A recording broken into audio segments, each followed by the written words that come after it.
morning, I sing out of love between my brothers and my sisters all over this land.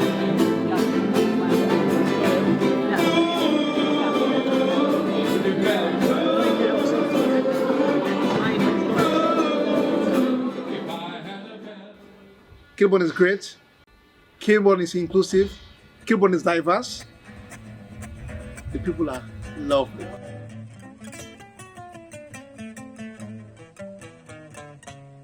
A stranger to the whole area, beginning to think of Kilburn as the moon and Swiss Cottage as the outer space.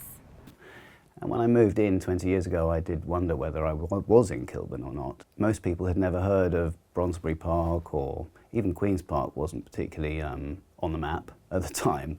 But everyone knew where Kilburn was. You know, it was just beyond kind of Edgware Road, Maida Vale, and it had a rich cultural history, particularly around the Irish, you know, diaspora. And for many years, our centre of gravity was towards more Swiss Cottage. I would say just before and then during the pandemic that the centre of gravity moved towards Kilburn. I don't know why. I think I got more involved also with Shack. Geographically, northwest London, arterial route to the M1, lots of amazing history. A history of 2,500 years that we can be proud of, and a kind of almost like a civilization. Kilburn civilization is what I can call it, being built on a 2,500-year-old road.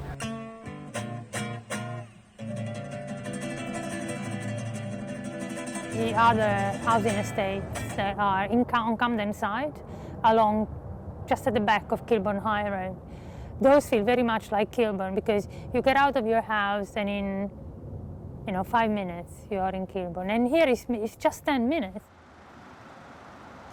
Many people sort of say the naming of the area right down to where Queen's Park is now was certainly Kilburn.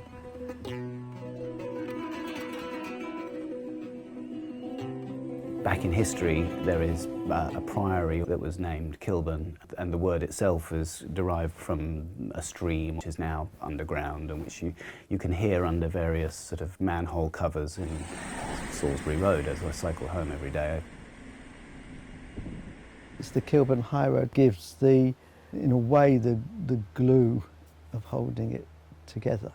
Sometimes in favour, and in fact sometimes with what people really don't like.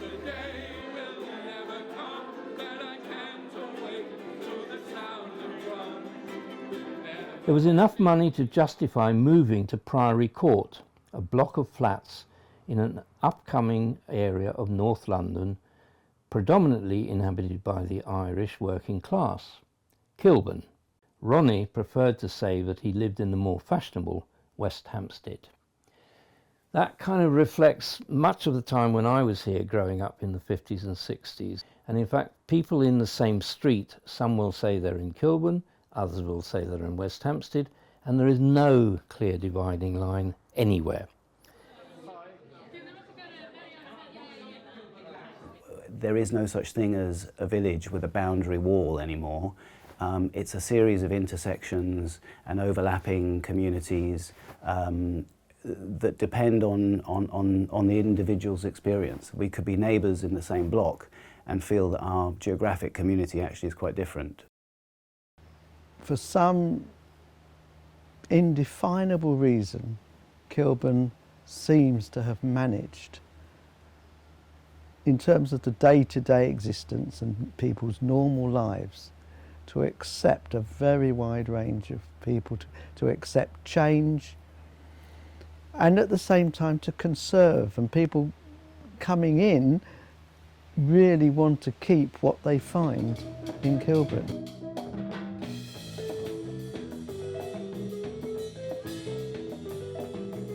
Kilburn resides in all of us. The residents on both sides of the high road actually form a vibrancy. It makes people passionately try to constantly improve it and involve more and more people as Kilburn grows. It's where it's all happening. I see so many changes. It's slow and steady. it does take time, and then you get huge results.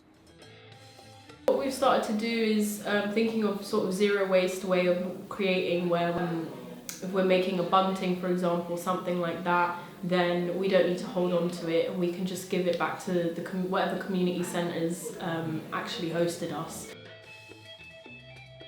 Somehow Kilburn always creates, and it will always have that sense of vibrancy, of life, laughter, caring, crazy creativity. May it long live in Kilburn.